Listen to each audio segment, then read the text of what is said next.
Spotted! Alam mo ba? Ligtas nang nakauwi sa Pilipinas ang halos 300 Pilipino mula sa Middle East. Dumating sa Ninoy Aquino International Airport Terminal 3 ang 299 Pilipino mula Dubai kasama ang kanilang pamilya.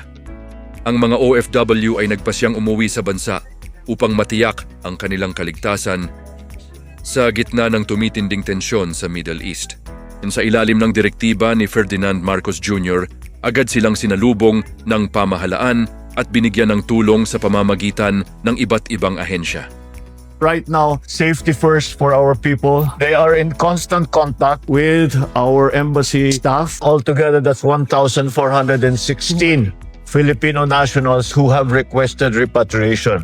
Kabilang dito ang agarang assistance, transport support at iba pang tulong upang makapagsimula muli ang kanilang mga pamilya sa Pilipinas.